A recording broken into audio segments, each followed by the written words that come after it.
Good news pala dito sa Valenzuela City, itong ilalim ng expressway ay meron na siyang bagong skate park and po park.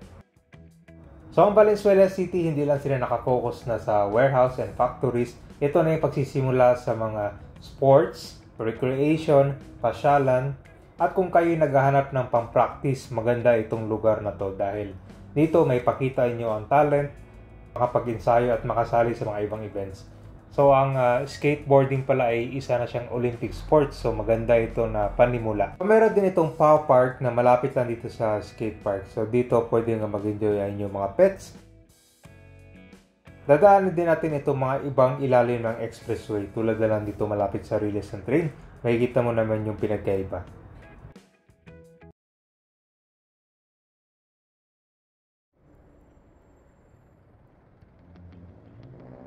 Nandito na tayo sa MacArthur Highway. So itong ilalim ng expressway, yan po yung NLEX Harbor Link na kakabukas lang itong skate park. At meron din ito para sa inyong mga pets na pangpasyalan niya. So maganda itong idea na pagkakaroon ng panibagong competition. Tulad na itong sports. Dahil dito, mas may kita yung talent, makapag-practice at eventually makapag-compete sa lugar. Yan. So ito ay para ma-ensure yung mga Filipino skaters ay meron silang magandang platform, magandang area na pang-exercise nila. So ito na po yung ilalim ng expressway. Di ba kasi madalas nakikita natin yung mga ilalim ng expressway, binahayan, sinunog yung poste, yung mga sunog yung mga tanso para mabilis mabenta, di ba? So ito magandang idea ito sa Valenzuela. Hopefully sana magkakaroon din sa iba, no? Siguro yung mga pasyalan din. So itong kalsada dito sa Valenzuela, nalagyan na siya ng bako dyan, para hindi basta-basta mag U-turn.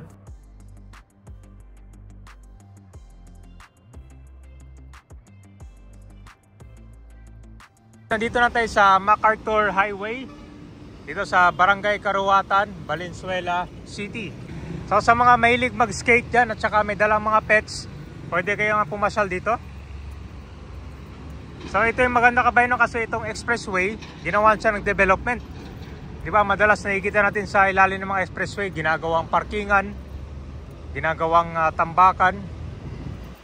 Sana magkakaroon pa nito ng mga ibang mga parks sa ibang parte nitong expressway. Ayun, no? Ganda pala, oh.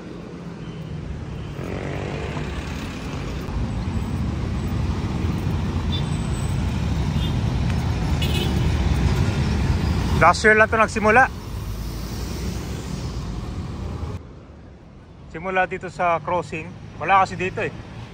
Or hindi pa siguro nabubuksan. Ito, papasok na ito ng toll. Meron na agad events, oh. Elimination, tsaka finals. Ito, magra-right turn lang. Para sa mga gustong pumasyal, dito kayo dadaan, no? Ito guys, so after dun sa MacArthur Highway, kakanan ka dito. At nandito pala yung entrance. Sumulay sa residential area pala. Ayan siya. Ito yung entrance.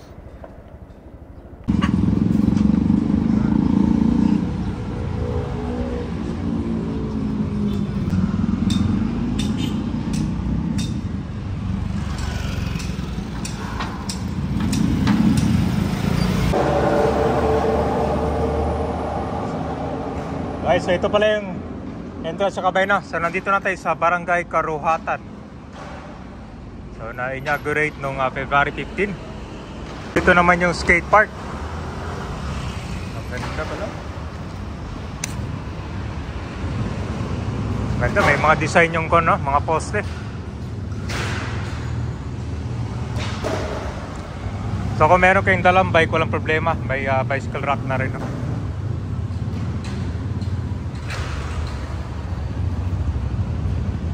Napaka-develop, oh.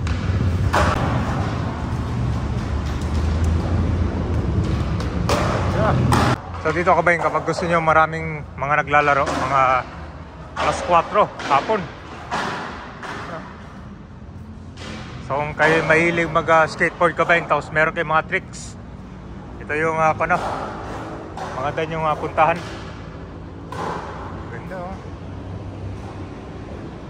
Maganda kasi na-develop.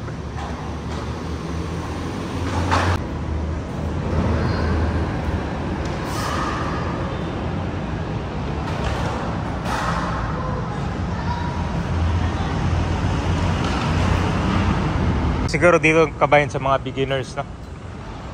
Ayan, no? Mga tricks.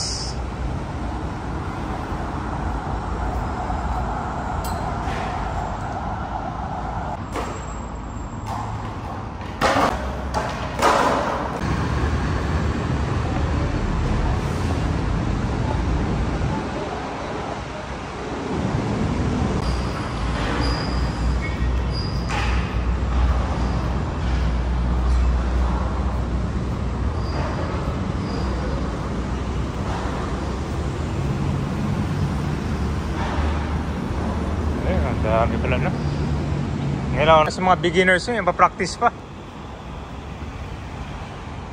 Maganda ka ba yun, no? Maganda yung ganito. At least, meron na rin mga ibang ilalim na expressway na i-develop dun sa Manila. Yung Plaza Azul. Pero wala pang ginagawa dun eh. So kahit hindi kayo mag-skate dito, pwede kayo magpasyal lang.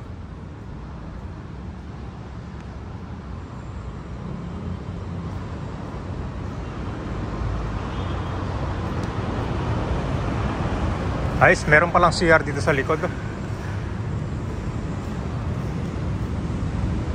So yung entrance siya, dun sa ilalim ng konang daanan. Ayan, may CR.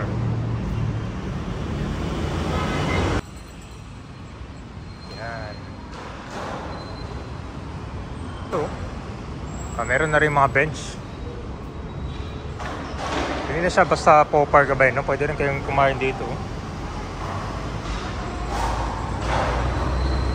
Ang ganda pa ng painting, oh.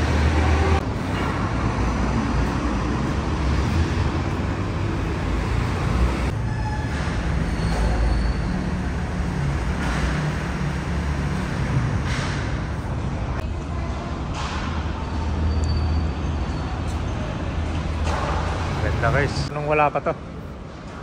Expressway lang to dati, sir, di ba? Galing pala na. So ano pang hinihintay nyo? Pasyalan nyo na itong bagong skate park, at kung may kasama kayong pet, pwede rin. So ito po yung ilalim ng NLEX Harbor Link.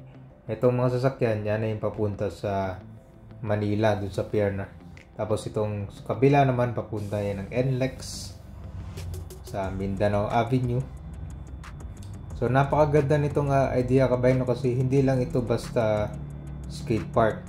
Dito rin para makapag-ensayo yung mga mahilig sa mga skateboarding, at eventually pag nag-improve, pwede rin sumali sa mga events. Punta naman tayo malapit sa Blooming Street. Papakita ko sa inyo itong ilalim ng expressway. Yan po yung NLEX SLEX connector.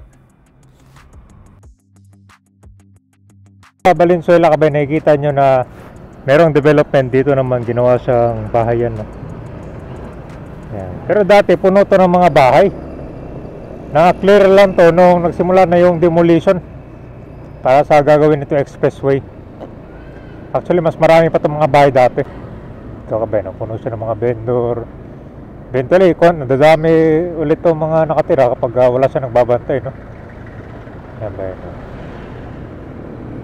Nakabakod na pala yung ginagawang construction. Yan yung sa NSCR.